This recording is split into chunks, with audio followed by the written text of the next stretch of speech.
Good morning, students. Today I am going to continue my lecture for plus 2 class. The name of the chapter is End of Biopolarity and the topic is tensions and conflicts. Most of the जो former Soviet republics हैं वो prone to conflicts. Many have civil wars and insurgencies. Complicating the picture is the growing involvement of outside power. Russia जो था two republics Chechnya and Dagestan, ठीक है, वहाँ पर बहुत सारी वायलेंट सक्सेशन मूवमेंट चली. वास्को मेथड जो था dealing with Chechen rebels and indiscriminate military bombings जिसने ये ह्यूमन राइट्स वायलेशन को कर दिया but fail to deter the aspiration for independence.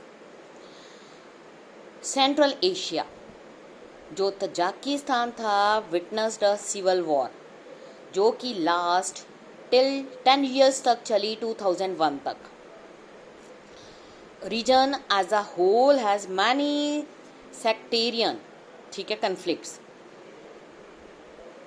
एजरबैजान province जो थी नैगोर्नो करबख, कुछ लोकल आर्मीनियंस जो थे वो चाहते थे कि आर्मीनिया को वो ज्वाइन करें. जॉर्जिया में ये डिमांड करी जा रही थी कि जो इंडिपेंडेंस हैं 2 प्रोविंसेस से आए जिसका रिजल्ट सिविल वॉर निकला. मूवमेंट जो थी इन राइम में जैसे यूक्रेन, किर्गिस्तान, जॉर्जिया, यहाँ पर भी जो मूवमेंट चलनी शुरू हो गई.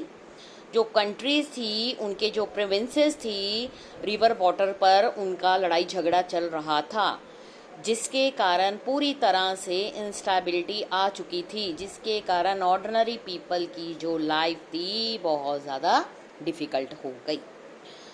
जो सेंट्रल एशियन रिपब्लिक्स है वो वाला एरिया है जहाँ पर हाइड्रोकार्बन रिसोर्सेज बहुत ज़्यादा थे. अगर इसको कोई भी अपने अंडर कर लेता था तो वहाँ पर इकोनॉमिक बेनिफिट ज़्यादा होने थे. सेंट्रल एशिया जो है एक ऐसा जोन बन गया जहाँ पर ऑयल कंपनीज और आउटसाइड पावर्स के बीच में कंपटीशन स्टार्ट हो गया.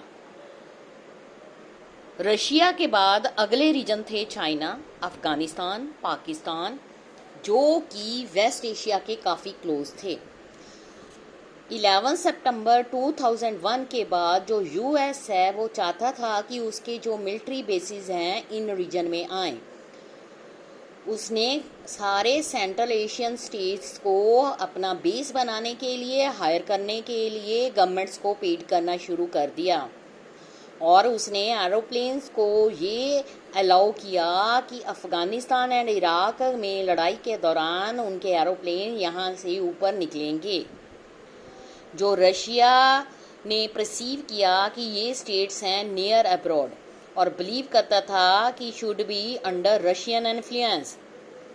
चाइना का जो इंटरेस्ट था वो ऑयल रिसोर्सेज में था इसलिए चाइना ने बॉर्डर्स पर सेटल होना शुरू कर दिया और ट्रेड शुरू कर दिया. ईस्ट यूरोप में चेकोस्लोवाकिया जो था पीसफुली 2 हिस्सों में बंट गया, चेक्स एंड स्लोवाक्स, जिन्होंने इंडिपेंडेंट कंट्री अपनी बना ली. बट सबसे ज़्यादा कन्फ्लिक्ट हुआ बल्कान रिपब्लिक्स ऑफ यूगोस्लाविया. उसके बाद 1991 में बहुत सारे प्रोविंसेस टूट गए. क्रोएटिया, स्लोवेनिया, बोस्निया हेर्जेगोविना, ठीक है, इन्होंने अपनी इंडिपेंडेंस को क्लियर कर दिया. इथेनिक सर्ब्स थे, उन्होंने इसको अपोज किया और मैस्कियर ऑफ नॉन सर्ब बोस्नियंस उनको फॉलो किया. नाटो ने इंटरवेंशन की, बॉम्बिंग ऑफ यूगोस्लाविया जिसके कारण इंटरनल इथेनिक सिविल वॉर शुरू हो गई. India and post communist country, India के जो रिलेशन थे जितनी भी पोस्ट कम्युनिस्ट कंट्री थी उनके साथ बहुत अच्छे थे बट स्ट्रॉन्गेस्ट रिलेशन इसके बिटवीन रशिया एंड इंडिया के बीच में थे. इंडिया के जो रिलेशन थे रशिया के साथ इसमें सबसे बढ़िया है India's foreign policy.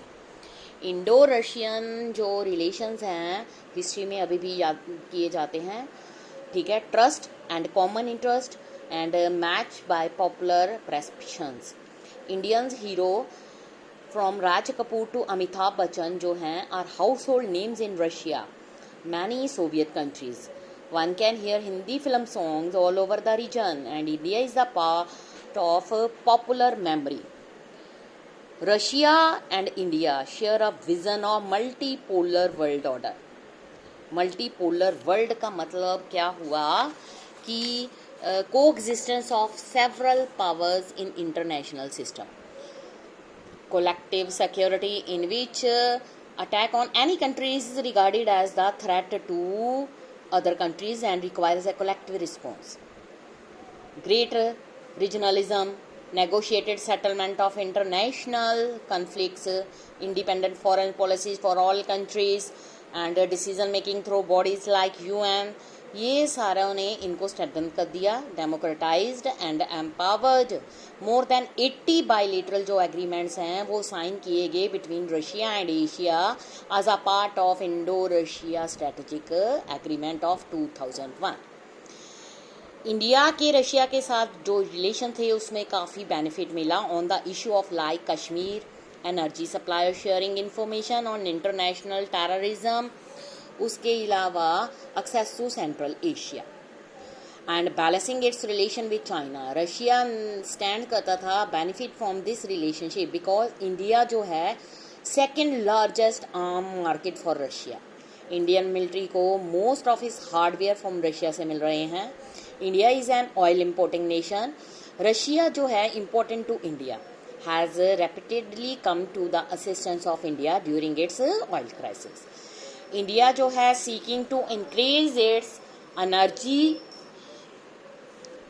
imports from Russia and republics of Kazakhstan and Turkmenistan. Cooperation of these republics जो है उनमें इंक्लूड किया गया partnership, investment in oil field. Russia too important for India's nuclear energy plants, assisted India's space industry by giving for example the cryogenic rocket when India needed it. Russia and India have collaborated on various scientific projects. Next है Bollywood star Uzbek passions. क्या है इसमें ये बताया गया है कि 7 years after the Soviet Union जब collapsed हो गया, the Uzbek passion for Indian films continue. Within month of the release of latest film in India, pirate copies were already on sale in the Uzbek capital Tashkent. Mohammad Sharif पैट जो है वो अपनी एक shop चलाता था. इंडियंस फिल्म को वो नियर वन ऑफ ताशकंद के बिग मार्केट में सेल करता था.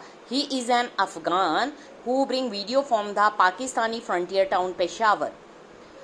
बहुत सारे लोग थे जो इंडियन फिल्म्स को लव करते थे. I had see off at least 70% of people in Tashkent by them. We sell about 100 video on a day. I have just had to put in an order for 1000 more.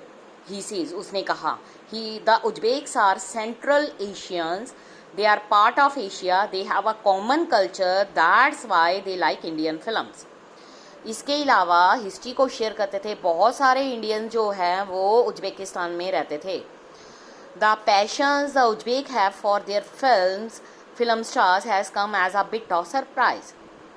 Wherever we go and meet local dignitaries, even Minister of Cabinet Minister, during our conversation, it is always mentioned, says Ashok Shamar from the Indian Embassy in Tashkent.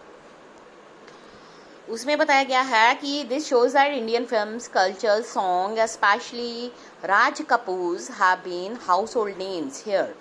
Most of the जो songs can sing some Hindi songs. They may not know the meaning but their pronunciation is correct and they know the music.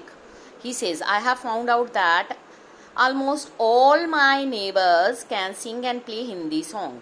This was really a big surprise to me when I come to Uzbekistan. ठीक है, ये बताई गई थी Bollywood stars Uzbek patience, यानी कि जब India के रिलेशन रशिया के साथ अच्छे होने शुरू हो गए, क्योंकि रशिया के लोग हिंदी कल्चर को बहुत अच्छा मानते थे। हिंदी फिल्म्स के जो स्टार हैं राज कपूर, उसका एक गाना है मेरा जूता है जापानी, वो वहाँ के लोग अपनी लैंग्वेज में गाते थे, मतलब अपनी उनकी प्रोनाउंसिएशन हिंदी होती थी, बट वो इसका मीनिंग नहीं जानते थे, ओनली अंडरस्टैंड करते थे।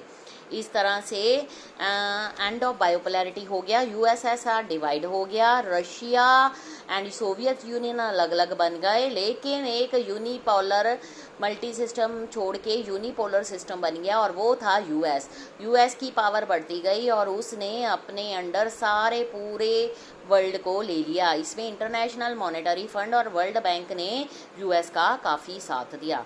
स्टूडेंट, इस तरह से मैंने आपको बच्चे एनसीईआरटी की बुक में से फर्स्ट 2 चैप्टर और बाकी के चैप्टर मैंने समझा दिए हैं। नेक्स्ट मैं आपको यहाँ पर पीडीएफ क्वेश्चन आंसर्स की भेजूंगी। Thank you students.